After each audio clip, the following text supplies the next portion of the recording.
joining us. We have the winter update with WKU Director of Athletics, Todd Stewart.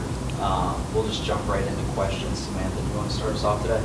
Yeah, obviously, Coach, like you just said, New Orleans Bowl, that was a pretty big win for the program. Just kind of your overall evaluation of the football season and what a good job head coach Tyson Helton did. Yeah, well, certainly a great way to end the season. Anytime you can win your last game of the year, that's a good thing, particularly when it's a postseason game. And, you know, I think Tyson deserves all the credit in the world. I think he does a phenomenal job as our football coach. The success that we have year in and year out in an enormously competitive environment is really remarkable with what he's been able to do, and, you know, the values that he instills in our players and our program. And Western Kentucky University is fortunate to have Tyson Helton. I mean, we really are. I mean, you look at the success that he's had over the 7 years that he's been here, and he's still here. You know, that level of loyalty. I mean, you know, this was Willie Taggart's alma mater, and he left after 3 years. Bobby Petrino was here 1 year. Jeff Brom was here 3 years. And Tyson's been here 7 years, had tremendous success, and the numbers speak for themselves. You know, I mean, the fact that he's won 8+ games 5 years in a row now, again, you know how enormously competitive the FBS level is, and there's 136 FBS schools, and only Western Kentucky and James Madison in the group of 6 have won 8+ games 5 years in a row, and only 8 Power 4 schools have. And again, we always say you're known by the company you keep. I mean, those 8 are Alabama, Georgia, Iowa, Michigan, Notre Dame, Ohio State, Oregon, and Ole Miss. And Western Kentucky is in that group. I mean, and 126 are lower than that. And then, you know, to us, it's always about postseason success. And the fact that since 2014, which is the college football playoff era, we've now won 8 bowl games. In that time frame, only Minnesota and Georgia have won more with 9, and only 4 have won 8. You know, and we're one of those 4, and the other 3 are Ohio State, Alabama, and Wisconsin. So again, you're known by the company you keep, and to win like that, I think, is great and should be celebrated. I mean, because there was a time, and I know some of you remember, but there was a time when the bowls did not want Western Kentucky.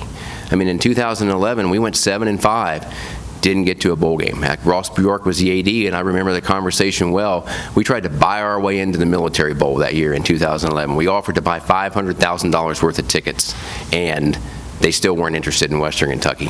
And then in 2013, we went 8-4 and beat Kentucky and Navy, but didn't go to a bowl game because we were in the Sun Belt Conference at the time, and the Sun Belt only had 2 bowl tie-ins, and that was one of the reasons why at that time we left the Sun Belt. So to be there then and to be where we are now is something that we all feel very good about, and Tyson certainly deserves as much credit as anybody. He brought up James Madison. That's an interesting comparison, though, I think, for a certain segment of the fan base, I think, is looking for a little more even from the football program. We've reached kind of a consistent level of success, but there's stability, and then there might be a perception of some stagnation. How would you address that and talk to those fans? Yeah, well, I mean, certainly our goals are always going to be high, and it starts with winning a bowl game. It starts with winning a conference championship. We always want to do well in non-conference play, and, you know, we haven't won a conference championship in a while, but, you know, we've come close. And, I mean, you don't get trophies for coming close, and I'm not trying to insinuate that you should, but, you know, we made the championship game in 21. We made it again in 23. We were a field goal away from making it this year. But that in and of itself shouldn't take away, in my opinion, from all that's been accomplished, because I know that sometimes the narrative makes it seem like we're winning conference championships left and right before Tyson was the head coach, and that's not true. I mean, from 1981 to 2014, that's a 34-year period. Western Kentucky football won 2 conference championships, 2 in 34 years. They won the OVC in 2000 and the Gateway Conference in 2002, and that was it. And then obviously we had awesome teams and won back-to-back conference championships in 2015 and 2016. But interestingly, if you think about it, that run kind of started in 2014. You know, that team with the high-flying offense that beat undefeated and top 25 Marshall in Huntington the last game of the regular season, then won the Bahamas Bowl, and then the momentum of that carried over into 2015 and 16. And in 2015, we actually had 14 NFL players on that team, which is incredible. But where I'm going with this is, if today's rules existed back then, we don't keep that team together.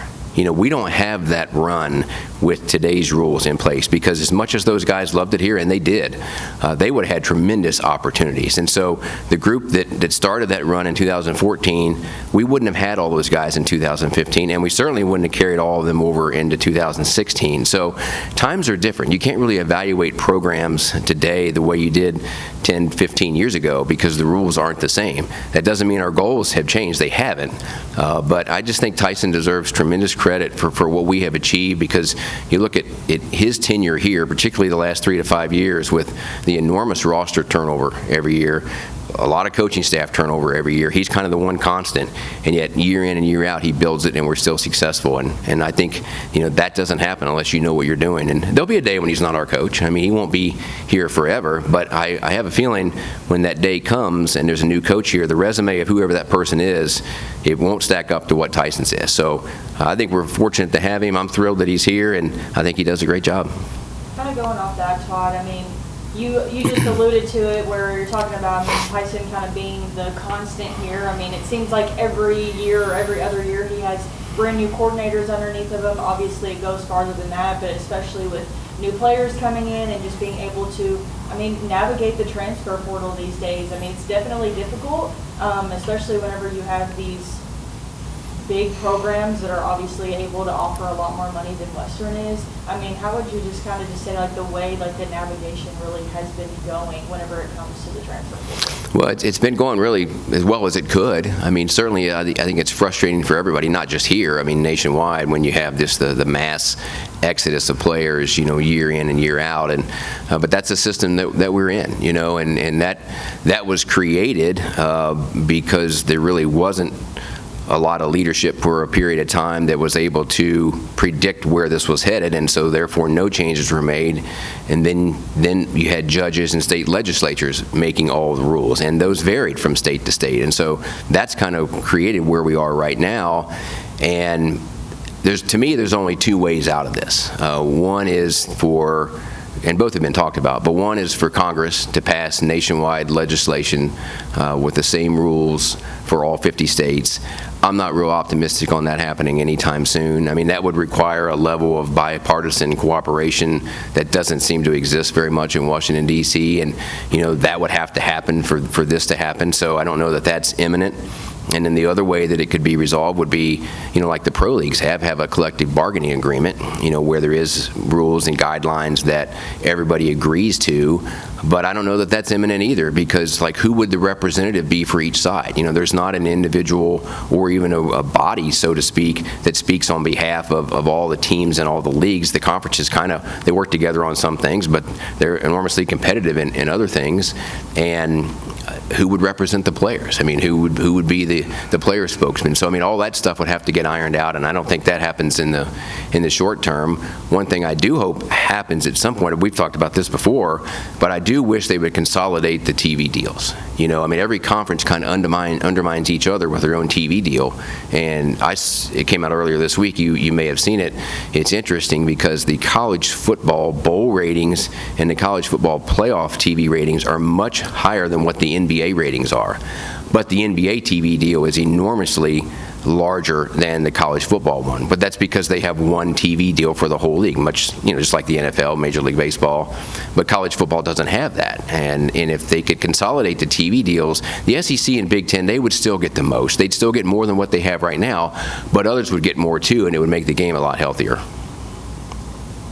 As we're kind of talking about the conference here, Todd, this applies to football and basketball. The constant new schools that are joining the league every single year, but now that we're here in basketball season, how do you see that just affecting this program and their exposure and the opportunities they get by playing these new teams every year? Well, yeah, I think the additions that the conference has made from a competitive standpoint have been very good.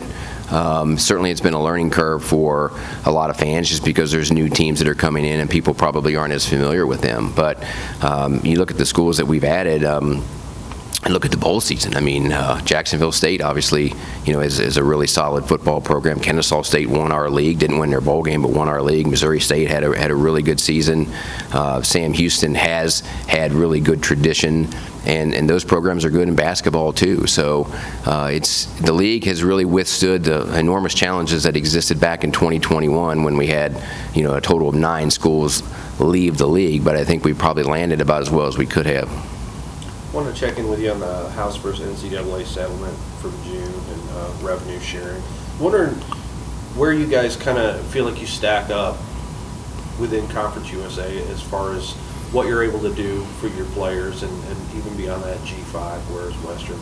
Are you in healthy shape? Do you need to do more? Just kind of discuss that if you would. Yeah, yes and yes. I think right now we are in a good position. We've had a lot of private support in the community, which has really helped out a lot. That continues to grow every year. What I mean is that the cost of players continues to grow every year because we have unlimited free agency. I was talking to a friend of mine the other day who's a big NFL fan, and he was asking me like what this is like, and he said this must just be crazy with all the players transferring. And I said, well, can you imagine if every NFL player was a free agent every single season? And he said, oh, that would be insane. And I said, well, that's what we have. I mean, that's where we are in every sport. And so it's hard to navigate through that. It's never been harder on coaches to manage a roster than it is now.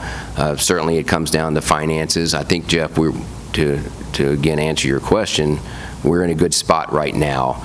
But we'll have to continue to grow that, and it will take everybody. I mean, I've said this too, but I think if you look 3, 5, 7 years from now, the most successful athletic programs in the country will be the ones that have the most individual support, the most corporate support, and the most university support. Those 3 pillars will be vital to success financially, and those that have it will succeed, and those that don't will not. We just wrapped up, I guess, the first half of this specific school year, but we wrapped up the entire year of 2025. From your standpoint, I mean, how would you just kind of assess the year as a whole? Yeah, I think really good so far. I mean, obviously we're only halfway there, but if you talk about the year we're in, the 25-26 year, it was only the second fall ever that we've had volleyball and soccer win a regular season championship and football win a bowl game. So for that to happen was really pretty special. And then if you take the calendar year and you go back, in the spring we had baseball winning a conference championship and going to the NCAA tournament for the first time since 2009, and women's golf winning their first conference championship and their first NCAA tournament ever. So I think it was a very good calendar year, and we need to replicate that. Kind of on that same topic now, looking ahead to the future for all these spring sports coming up, tennis, baseball, softball, just how excited are you looking forward to that and what's to come? Yeah, very much so. I think that's a neat thing about college athletics is the overlapping of sports, and other than probably June and July, there really is no off season. There's always something going on, which we all like a lot, and men and women's basketball are underway, and baseball and softball will be returning to campus next week, and then they start up in February, and along with golf, tennis, and track, and it'll all be in full swing here very soon. Just want to get your thoughts on the transfer portal too. Just looking at it, obviously the intent is to benefit players and that they can more directly influence their own future and their opportunities. But at the same time, if you look at it, some of these kids are at 3, 4, 5 different programs. What does that do to them academically? And for a school, what does that do for your athletic alumni base when you got kids that just aren't here that long? Well, to the second part, I think that won't be noticed for a few more years, but you'll see that. I think reunions won't be the same. Hall of Fames won't be the same because you won't have people having lengthy careers at one institution. So those things will be different. I don't think it's in the best interest of the student athlete, to be honest with you. I think, you have some, when it's always, and it's not always about the short-term cash grab, but a lot of times it is.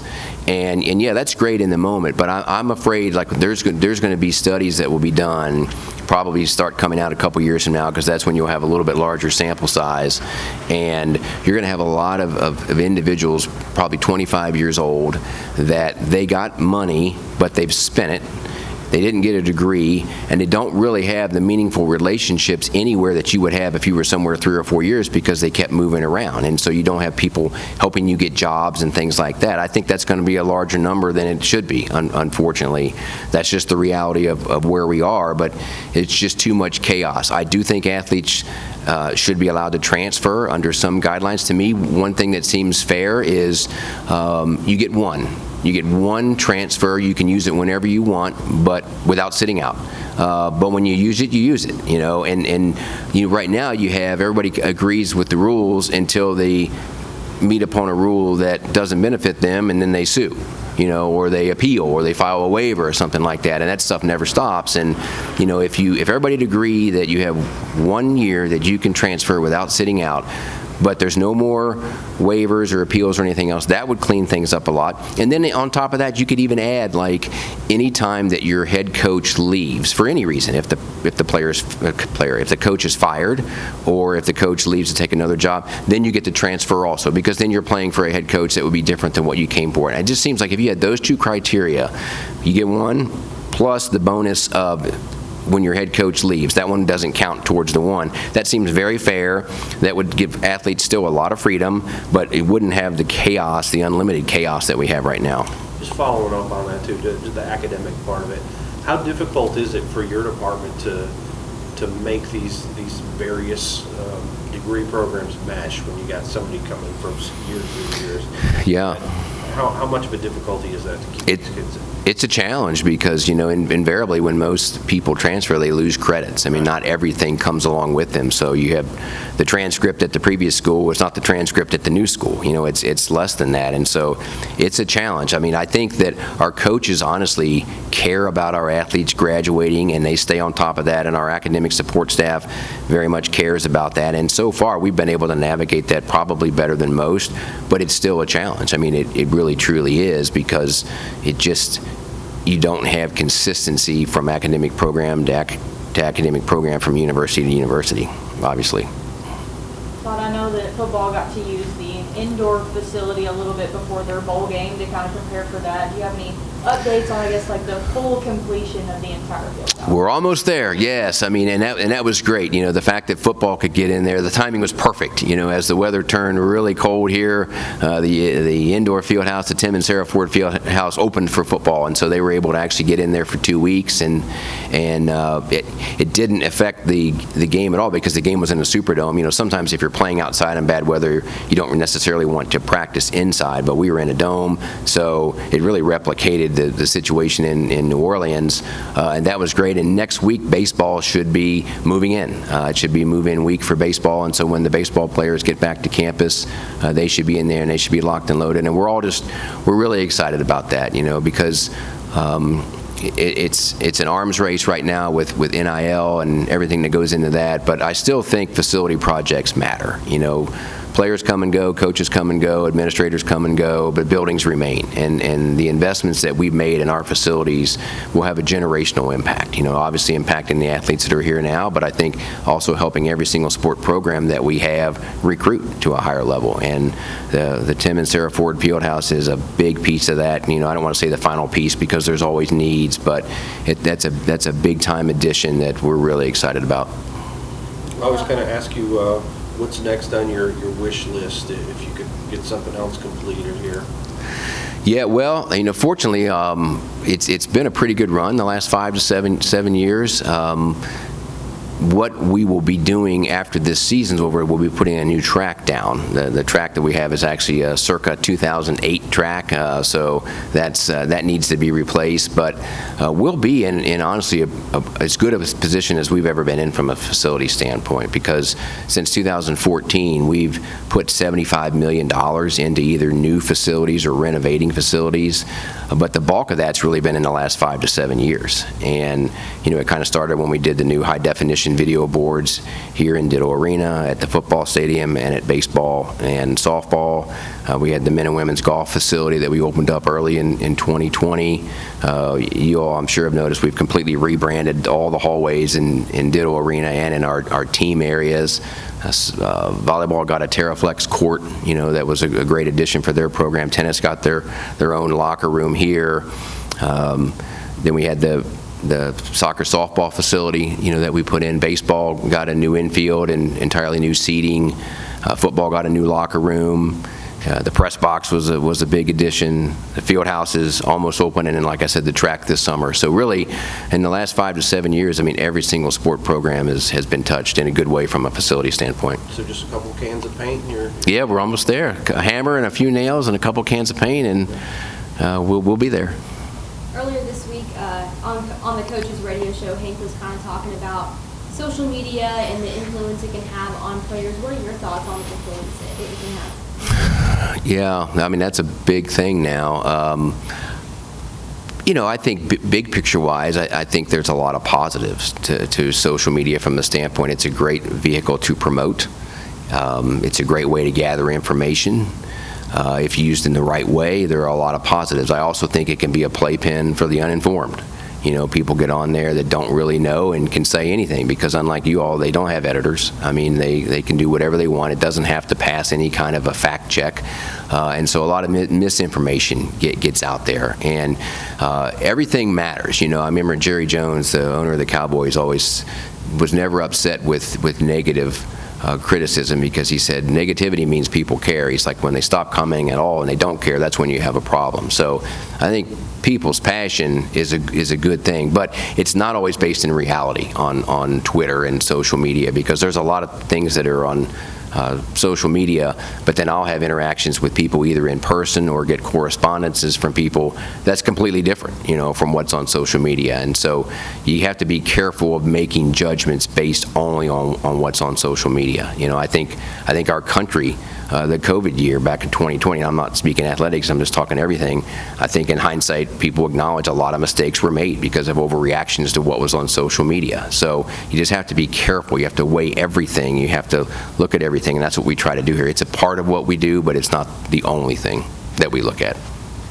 Whenever it comes to ticket sales, I mean, they're a huge part of keeping things up and running. I mean, from a marketing standpoint, I guess, how are you kind of like looking at that and where the ticket sales are right now for any sport, and just being able to try and get more people to come to these games and show up no matter what? That's always a big goal.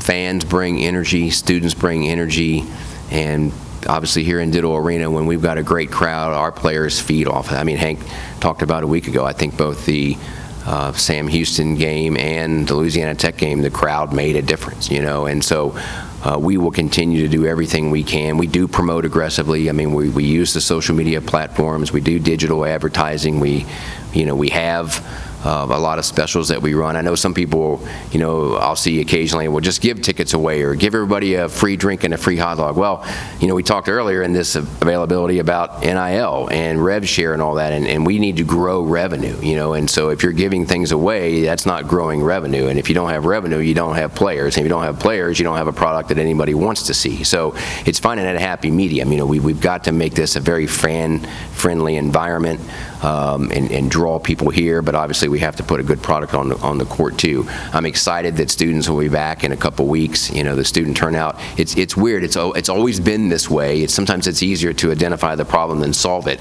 But we have a lot of students from Warren County. But for whatever the reason, when we hit Christmas break, they check out. I mean, they don't come back to campus for anything. And but we'll start school again in a week and a half, and they'll be back, and the student crowds will be really good, certainly for the stretch run of conference play, and hopefully that makes a big difference. Of course, it is basketball season, so let's talk about that a little bit. Mm-hmm. Yeah, start with the women's team is not off to a great start record-wise, obviously. It's a program that has a lot of tradition, a lot of history. It seems like it's kind of in a rough patch. Is that what you would view it as, or are you more concerned about the trajectory? Yeah,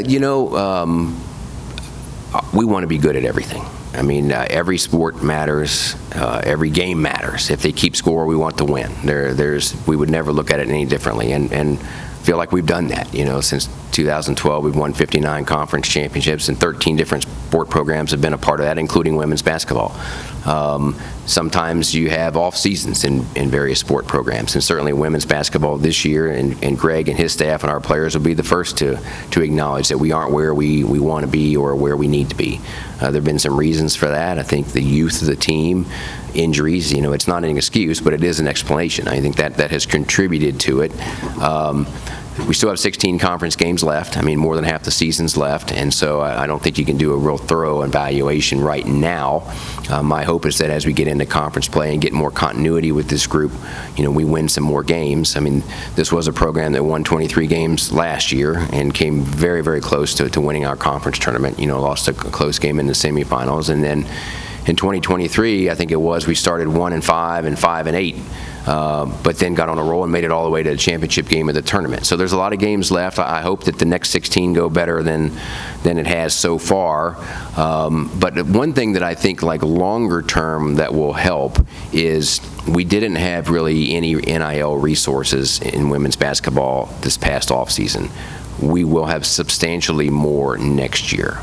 So that in terms of building the roster, there'll be some resources there that will help in ways that we didn't have access to this year. Yeah, can you expand on that a little bit? Well, we just had a couple donors step up, that want to help the program and have made some funds available that weren't available last year that will be this year. So that'll help a lot when you're going into the portal and trying to add to your team, because we lost some players this year that I think pre-NIL we would have had. They would have loved to have come to Western Kentucky, but they went elsewhere because they were able to get more money. And so obviously we recognized that and had to adapt and had to adjust. And again, we've had some people step up. And so I think that'll help, because, we had a player in our women's program go into portal and leave that was a really good player here, and don't fault her at all. It's her right to do that. I don't know that it's worked out for her either in terms of the role that she has. It's certainly created a void here that we weren't able to overcome, and that's on us. When you lose a player, you've got to be able to overcome it. Football's probably been the best at that, I think, in terms of losing quality players every year, but still ending up replacing them. I mean, we lost Lucas Carnero, who probably should have been the MVP of the Sugar Bowl. I mean, 3 incredible kicks, including the game winner. But we've had good kickers since he left. We've been able to overcome that. And it's interesting, not a single player has left our football program that's gone in the portal that's been drafted. Like, nobody that's left our program in the portal has ended up getting drafted. Hopefully Lucas does, but that hasn't happened yet. But I look at 2 who stayed recently, Malachi Corley and Upton Stout. They could have left. They could have had more money, a lot more money, if they had left our program and not stayed. But they kind of took a big picture look, which not as many do anymore, but they did. And I think they really benefited from that because they had really good years here. It upped their stock in the eyes of NFL general managers. They both became high draft choices, and they made the money, and now they have a good professional situation. And so, it's different, NIL and the portal, it's different for every program, but, you have to be able, as each individual program, you have to be able to adjust, because it's an adjusting world around us. Just one more thing on that. Yeah. Yeah, in retrospect, do you feel like maybe Greg and his staff didn't have quite the resources they needed to compete even in Conference USA this year? Are they level with Conference USA, or are you talking more G5 and other programs that might be able to attract better talent based on? Yeah, a little more G5. But even within the conference, I mean, there are some schools in the league, Liberty, Middle Tennessee, have some resources in women's basketball that we haven't had. But again, to everybody's credit, and it starts with Greg, it's like you have to identify the reasons why things aren't working out or didn't go your way. You can't just throw your hands up in the air and shrug your shoulders and storm away and be upset. You have to find out what's not going right, and then let's have a plan to fix it. And we learned the hard way, last year that cost us some players that we normally would have gotten. I feel like moving forward, we won't lose those players. We will now have the resources to overcome the shortcomings that obviously cost us this past offseason. Men's basketball, obviously, I think kind of in the thick of it as far as Conference USA goes. Took a big loss there with Bryant and obviously Terrion being out. The injuries have kind of plagued Hank's teams the last 2 years. Not as bad this year so far. Just kind of, what's your thoughts on this team? Yeah, well, I think you hit on it first. I mean, those are 2 big blows. I mean, who's number one? Is Arizona number one now, I think, in men's basketball? Whoever's number one, if you take their center and their point guard out, they're probably not number one, and so you take Bryant out and you take Terrion out, those were big blows, But I do think a plus of this team and this roster that Hank's put together is the depth. We have a lot of depth, and we've been able to kind of compensate for that. And you need players to step up too. You need, and they have. And so I think we're in a good spot right now. It's a team that I think, like a lot of teams in the country, is very inconsistent. I think that's kind of the new normal because of the roster situation. When you have massive roster turnover every year, you aren't going to have the cohesiveness and the continuity that you normally would have. And I think that's what leads to kind of shifts from one game to the other, because the roster's not consistent. Sometimes the play isn't. Everybody hopes, starting with Hank, the more games we play and we get into conference season, that the guys are much more familiar with playing with each other, and we will get Terrion back tonight, and hopefully, that'll be a big addition, and certainly affect our team in a positive way. Now, Hank and Mark are both guys that have strong JUCO roots, and it seemed like, I don't know how much you intended for that to happen, but in this landscape, this environment, it seems to work well when you have to kind of put together a roster on the fly. Was that sort of a selling point when you hired those guys? It was, because I think that while we have to continue to